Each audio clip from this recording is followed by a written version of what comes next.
안녕하세요. 이번 시간에는 인공지능과 기계학습에 대해서 같이 수업 진행해 보도록 하겠습니다. 한번 같이 볼게요. 자, 첫 번째 문제는 내용 일치 문제였고, 2번은 A와 B, 알고리즘에 대해서 핵심 개념 잘 파악하고 있냐 물어보는 문제였고요.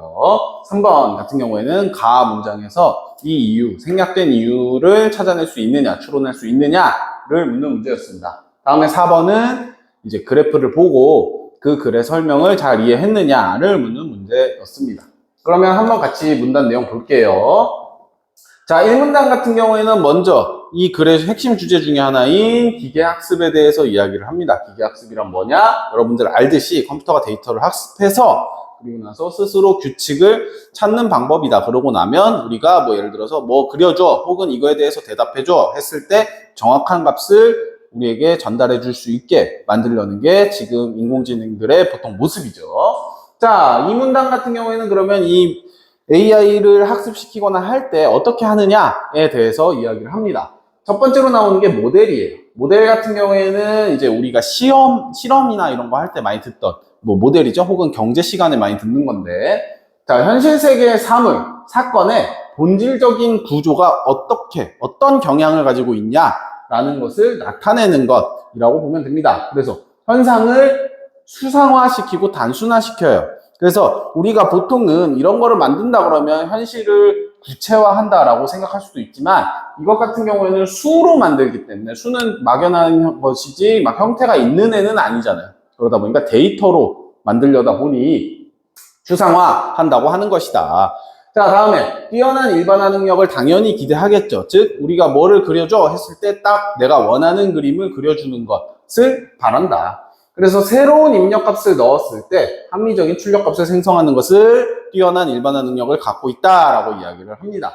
자, 그리고 나서 모델링 작업은 즉 모델의 틀을 설정하는 것이고 그 모델의 틀을 설정할 때 꼭 필요한 것이 뭐다? 매개 변수, 즉 파라미터다라고 이야기를 해요. 그러면 이제 처음에는 이 매개 변수는 뭐고 파라미터는 뭐야? 이 이과 쪽 아닌 친구들은 조금 헷갈릴 수 있어요. 근데 뒤에 나옵니다. 자, 어쨌든 간에 문제는 학습 데이터와 실제 현장의 데이터 간에 여러 가지 차이가 있다. 자, 그러면은 이 차이 때문에 이 일반화 능력이 어떻게 되는지가 결정이 된다라고 보면 돼요. 자, 파라미터 수 대비 훈련 데이터 양이 많을수록 굉장히 내는 답이 정확해진다. 근데 너무 학습을 못해서 과소적합이 됐어. 그러면 어떻게 돼요? 여러 가지 다양한 문제에 대해서 해결을 못해. 예를 들어 뭐 그려줘 했는데 시키는 것만 하고 원래 내가 계속 봤던 그림만 그려줍니다. 더 조금 새로운 그림은 못 그려줘. 자, 다음에 과적합 같은 경우에는 너무 많이 배워서 머리에 막 가득 차. 그러다 보니까 어떻게 돼요? 오차는 당연히 줄어드는데 이것저것 너무 생각을 하다 보니까 시간도 오래 걸리고 혹은 전혀 엉뚱한 답도 낼 수 있다. 예를 들면 내가 공그림을 그려달라고 했을 때 기대하는 거는 축구공, 농구공, 야구공이었어. 근데 그림을 그리고 이제 그려줘 했더니 럭비공 혹은 짐볼 같이 전혀 예상 못한 그림이 튀어나온다라고 하면 우리가 기대했던 값이 아니죠. 그러다 보니 이것을 고치기 위해서 정칙화, 검증 같은 방법을 통해서 이 과적한 문제를 해결한다. 자, 이 글과 이 문제에서는 이거에 대해서는 짧은 문장으로 해결이 됐는데 충분히 연계돼서 나올 만한 소재라고 선생님은 생각을 해요. 그래서 혹시나 그냥 기억 잠깐 해 주시면 된다. 자, 다음에 3문단 같은 경우에는 이 지도학습에 대한 이야기를 합니다. 여러 가지 배우는 방법이 있는데 그 중에 하나가 이 지도학습이라는 거예요. 자, 이 출력 간의 관계를 학습하는데 이 입력과 출력 이것을 다 모아요. 쌍을 만들어서. 그래서 관계를 통해 함수를 구한다. 즉, 이 입력하고 출력들 사이에 여러 가지 쌍들을 보면서 둘이 무슨 관계가 있지? 어떻게 수식을 만들면 될까라고 하면서 이제 새로운 입력에 해당하는 출력을 우리가 또 예측할 수 있도록 이 컴퓨터가 예측할 수 있도록 하는 것이 목적이다. 즉 함수를 만들어라 라고 시킨다라고 보시면 돼요. 자, 다음에 그러면 이 방법 중에 하나는 패턴을 분류할 때 많이 씁니다. 그래서 문제를 풀 때 이 패턴 분류 관련해서 문제풀이 이런 방법을 쓴다. 자, 입력은 이 예시로 얘기하는 게 조금 더 편할 것 같아요. 그래서는 패턴의 표현과 라벨이라고 얘기를 되어 있는데 자, 이거 어떻게 하면 되냐? 입력은 사진, 그리고 라벨, 출력은 개 혹은 고양이에요. 그래서 이것을 구분해달라라고 분류시키는 거죠. 그러면 지도학습이 다 된다면 당연히 처음 보는 사진을 딱 넣었을 때 얘는 고양이입니다. 얘는 개입니다. 이런 식으로 답을 내는 것을 기대한다. 근데 가에서 훈련 데이터와 너무 다른 사진에 대해서는 예를 들어 막 호랑이 사진을 갑자기 집어넣는다 라고 하면은 정확히 식별을 못하는 경우도 당연히 생길 수 있다라는 거예요. 왜? 학습한 데이터에서 벗어날 수 있기 때문에. 자, 그러면 이 분류 관련해서 쓰는 알고리즘이 이 A예요. 자, 중요한 거는 여기서 분류입니다. 왜? B에서는 분류가 없거든. 그러면 이 지도학습을 할 때는 분류하는 거에 조금 더 초점이 가 있구나라고 이해하시면 돼요. 그러면 새로운 데이터를 집어 넣었을 때 가장 가까운, 이 새로운 데이터와 가장 가까운 데이터 K개를 몇 개를 지정해 주면 해당 데이터가 얘네 두 개가 있으니까 이 거리 안에서 이 두 개, 삼각형이 두 개가 있으니까 얘도 삼각형이구나 라고 답을 내린다라는 거예요.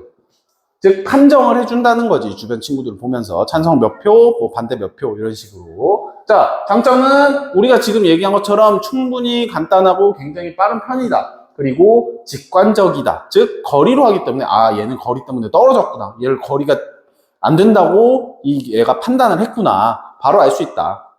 근데 단점은 넣을 때마다 다 비교해야 되다 보니까 또 한 번 더 또 하고 이런 식으로 되다 보니까 시간이 좀 걸릴 수도 있다.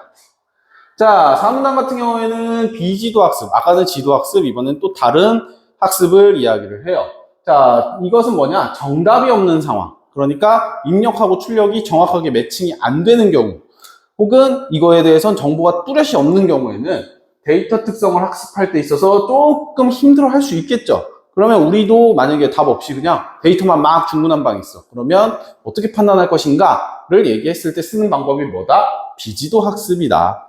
자, 그러면 뭘 원한다? 숨겨진 규칙성이 무엇이 있을까를 컴퓨터가 판단해봐라 라고 하는 거죠. 그래서 막 이런저런 숫자들이 막 놓여 있을 때 얘 혼자서 여러 가지 막 묶음을 만들어 보면서 이거는 얘네는 이래서 묶었고요. 얘네는 이래서 묶었어요. 이런 식으로 해봐라 라고 컴퓨터한테 시킨다는 거죠. 자, 그 방법이 바로 군집하고요. 지금 얘기했듯이 여러 가지 묶음들을 만들어서 얘네는 이렇게 묶어놨을 때는 어떤 공통점이 있지? 예를 들어 2, 4, 6, 8 얘네를 묶으면 짝수구나 혹은 2의 배수구나 이런 식의 규칙성을 자기가 혼자 찾게 만든다는 거죠. 자, 근데 그 기준을 잡는 것이 뭐다? 데이터 간의 거리로 잡는다. 그러면 당연히 같은 군집에 있는 데이터들은 서로 거리가 좁게 만들수록 좋고 다음에 다른 애들은 거리를 벌려야 얘네는 이런 공통점이 있구나, 얘네는 거리가 이만큼 머니까 차이가 있구나를 구분할 수 있게 된다는 거죠. 그래서 여러 번 반복해서 최적 구성이 무엇이냐를 찾는 거예요. 자, 그럼 이 방법으로 B를 이야기를 합니다. K 평균 군집화 알고리즘. 사실 이름에 이게 어떻게 돌아가는 건지 다 설명이 돼 있어요. 어떻게? K개의 군집을 묶은 다음에 이 군집의 평균들, 거리 평균을 활용해서 또 K의 군집으로 만들어준다라고 이야기를 하는 거예요. 그러면 이제 그래서는 이 B가 어떻게 작용되는지가 잘 설명이 되어 있으니까 꼭 다시 한번 읽어보시고 예시로 드는 것이 이제 준비한 게 이거예요. 보면 9개의 나라를 3개의 군집으로 K 값에다가 3을 넣어서 만약에 했다고 칩시다. 그러면 이 나라들이 있어요. 한국, 일본, 중국, 캐나다, 미국, 멕시코, 영국, 독일, 프랑스. 자, 그러면 너한테 이거 묶어봐 라고 AI에게 시켰을 때 우리는 생각을 할 거예요. 얘를 어떤 기준으로 묶을 수 있지? 예를 들면 모국어가 영어인 나라 혹은 인구수 혹은 뭐 경제 지수 뭐 이런 걸 가지고 할 수도 있는데 이 친구는 어떻게 한다? 거리로 기반해서 군집화를 한다. 그러면 한국, 일본, 중국이 묶이고 캐나다, 미국, 멕시코 묶이고 영국, 독일, 프랑스가 묶여요. 얘는 이거에 대해서 일단은 묶어 놓는 거야. 왜? 거리가 가까우니까. 나라 간의 거리가 가까우니까. 그러면 우리도 보면서 얘네 공통점이 뭐지를 생각하면 바로 떠오를 거예요. 어떻게? 아시아, 미국권, 그리고 여기 유럽권 이런 식으로 바로 떠올릴 수 있다는 거지. 컴퓨터도 그래서 그것까지는 바로 도출을 못할 수 있더라도 이런 식으로 거리가 가까우니까 충분히 유사성이 있을 것이다 라고는 할 수 있다라는 거죠. 다음에 5문단 같은 경우에는 이제 강화학습에 대한 이야기가 나옵니다. 강화학습은 이제 여태까지 지도학습과 비지도학습을 했으니까 이거를 조금 더 강하게 배우는 거지. 어떻게? 바람직한 행동 패턴. 내가 이제 이걸 줬을 때 너는 이걸 해야 정답에 가까워 라는 걸 알려준다는 거야. 자, 그러면 그 방법으로는 에이전트가 처할 수 있는 상태에서 행동은 어떤 게 있는지 알려주고, 다음에 행동에 따라서 어떤 상태가 되면 또 이것에 대해서 너 지금 이거 되게 이익 본 거야, 이득 본 거야 라고 보상을 준다는 거죠. 이제 이걸 잘 설명하는 그 AI의 예시 중에 하나가 알파고라고 보시면 돼요. 여러 가지 막 보면서 이거 했을 때 승률이 몇 퍼센트, 이 수를 놨을 때 승률이 몇 퍼센트, 이렇게 생각을 해본다면 충분히 이해가 되죠. 그러면 당연히 알파고는 어떻게 하겠어? 내가 이걸 했을 때 제일 이 상황에서 제일 좋은 수가 계속돼서 결국에 이기는 거를 원하겠죠. 자, 근데 바둑으로 얘기를 했듯이 보상이 바로 너 승리하지는 않아요. 바둑은 다 했을 때 나중에 이제 뭐 시간이 지난다던가 혹은 승패가 나뉘어졌을 때 보상을 알 수 있어. 그러다 보니까 궤적이라는 것을 배워야 돼. 시작부터 끝까지 네가 이거를 다 했을 때 어떤 보상, 네가 이것도 여기서 어떻게 해서 다 했을 때 어떤 보상. 그러다 보니까 경우의 수는 어떻게 돼요? 엄청 늘어나. 특히나 바둑이 굉장히 이걸 만드는데 힘들었던 이유가 경우의 수가 너무 많기 때문에. 그래서 그러다 보니까 굉장히 시간이 많이 걸릴 거고 궤적도 엄청 늘어난다. 그렇게 이야기를 하는 거죠. 자, 그러면 이제 문제로 가볼게요. 1번. 윗글의 내용과 일치하지 않는 것은 보면 이제 이미 다 읽어봤겠지만 전체적으로 다 기계학습이라는 게 공통점이죠. 그리고 나서 글을 보면 기계학습에서 모델은 현실 세계를 보다 구체화하여 단순한 모델로 표현한다. 그냥 막 이제 첫 번째 문제고 수능 특강 쉽다 보니까 막 읽다 보면 이거 정답이네 하고 그냥 넘어갈 수도 있어요. 근데 문제는 뭐다? 글을 읽어보면 구체화가 아니라 추상화다라는 거 쉽게 찾을 수 있다. 그리고 2번 같은 경우에는 학습을 통해 데이터 규칙을 얻는다. 1문단에 바로 나와 있고요. 입력에 해당하는 정답이 없는 데이터에 대해서 하는 게 뭐였다? 비지도 학습이다. 4번 같은 경우에도 그리고 5번 같은 경우에도 쉽게 찾을 수 있다라는 거. 다음에 2번. 이 그림을 활용해서 문제가 나옵니다. 자, 보면 1번. A는 패턴 범주가 두 종류일 때, 그 분류 알고리즘에서는 패턴 범주가 두 종류일 때 K 값이 홀수여야 데이터 범주 판단이 용이하다. 그러면 생각해보면 되죠. 이게 처음에 뭔 말일까 할 거야.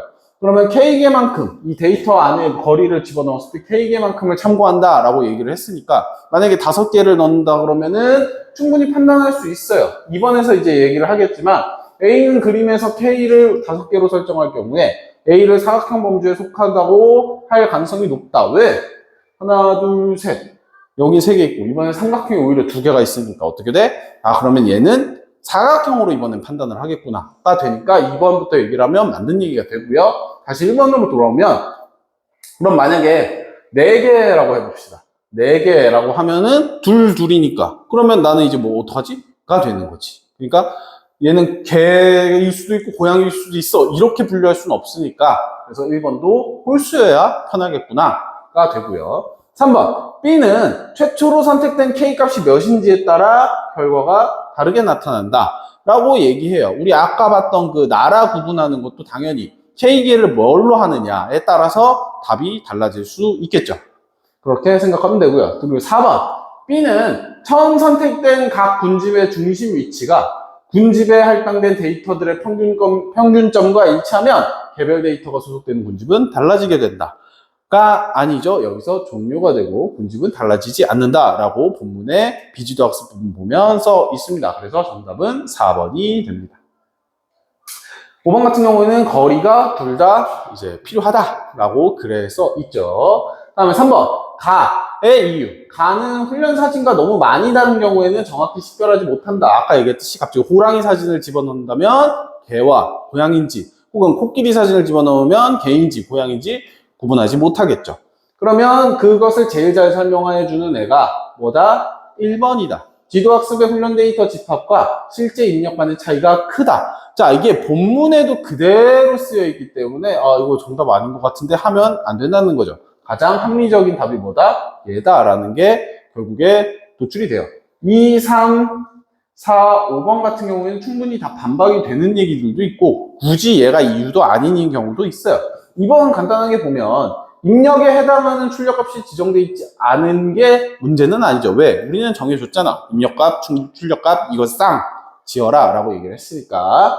그리고 궤적 얘기는 강화학습 대한 얘기였고, 그리고 데이터 양이 너무 많다라고 하면 과적합 문제가 생기는데 얘는 오히려 과수적합이라고 볼 수도 있는 부분이고, 그리고 5번 같은 경우에는 출력 데이터의 설정보다 입력 데이터의 설정이 중요하다. 이거 언급 없는데? 그러면 이게 답 아닌가 할 수도 있죠. 근데 입력, 출력 쌍을 줘야 된다는 얘기는 뭐야? 둘 다 중요하다라고 생각을 해야 된다. 자, 다음에 4번 같은 경우에는 이제 그래프와 관련된 얘기예요. 근데 이제 그래프를 먼저 보게 되면 뭐야 이거 왜 그래프가 3개나 있어, 모델 C는 또 뭐고, 이런 식으로 얘기할 수도 있는데 막상 문제를 풀어보면 충분히 확인할 수 있는 문제다. 그렇게 어려운 문제 아니다. 그래프 해석하는 문제라서 그렇게 어렵지 않습니다. 자, 일단은 몸무게에 따른 키를 원해. 그러면 몸무게가 커지면 커질수록 키가 커질까를 궁금해한다는 거지. 혹은 키가 작아질까. 그러면 A는 이제 이런 식으로 우리가 자주 보는 중학교 때 많이 봤던 1차 방정식, 2차 방정식으로 만들어진다. 그럼 Y는 AX 플러스 B. 우리가 뭐 상수나 개수나 뭐 이런 거 얘기했던 애들이 뭐다? 파라미터다.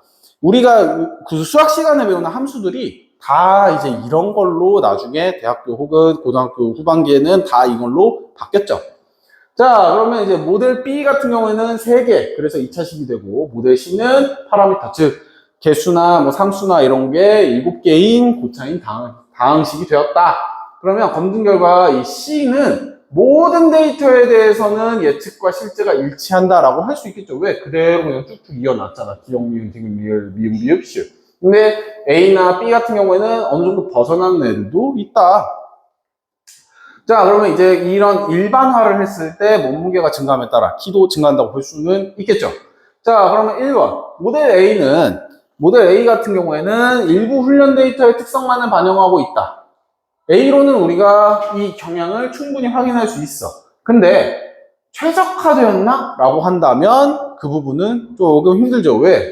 전혀 미음하고 비읍은 막 이랬다 저랬다 한다. 니은하고 디귿에선 잠깐 밑으로 감소한다. 이런 얘기를 반영하지는 않으니까요. 자, 다음에 모델 C는 출력은 정확해. 근데 키 예측은 정확하지 않을 수 있어. 왜? 미음하고 비읍이 여기서 변수로 너무 크게 작용을 하다 보니까 이 다음 값이 뭐야? 라고 하면 여기에 찍어줄지 혹은 여기 더 밑으로 찍어줄지는 모른다는 거지. 그러니까 정확하게 이 점이야 라고 찍는 데는 조금 힘들어 할 수도 있다는 얘기예요. 다음에 모델 C는 B와 달리 특정 구간에서 체중 증가에 따라서 이제 키가 감소함을 나타낸다 라는 점에서 이 부분이죠. 여기 이 구간, 미음에서 비읍 구간. 그래서 몸무게가 증가할수록 키도 증가하는 일반적인 경향을 반영하지 못하는 구간이 있죠. 왜? 갑자기 확 떨어졌으니까. 그러면 이 비읍이라는 친구만 이 경향에서 조금 벗어난 건데 지금 이거에 대해서는 출력값을 받았을 때 우리는 모르죠. 자, 다음에 4번. 근데 답이 이상하게 나온 거야. 그리고 4번. 모델 B, C를 통해서 고차당식을 이용할수록 모든 구간에서 일반화 능력이 뛰어나다라고 하면 안 되죠. 왜? 이 B 같은 경우에는 미음이 여기서 튀어나온 건지 혹은 비읍에 대한 반영이 전혀 안 된다. 그리고 얘 같은 경우에도 미음과 비읍이 갑자기 이렇게 들쭉날쭉한 구간을 제대로 설명하지 못한다라고 했으니까 굳이 꼭 고차당식이라고 해서 일반화 능력이 뛰어나다라고 할 수는 없다는 얘기예요. 자, 5번 같은 경우에는 파라미터 수가 많으면 더 복잡한 데이터에 적용 가능한 모델을 구할 수 있다라는 거는 알 수 있겠죠. 왜? 그 경향을 어느 정도 반영은 하니까요. 이 구간을 반영은 하니까. 그러다 보니까 일반화 능력은 좀 떨어질지 몰라도 오차는 줄어든다라는 얘기를 이 표를 통해서, 이 문제를 통해서 설명한다라고 하면 되겠습니다. 네, 그래서 여기까지고요. 네, 여기까지 했고요. 오늘은 수업 여기까지 하도록 하겠습니다. 감사합니다.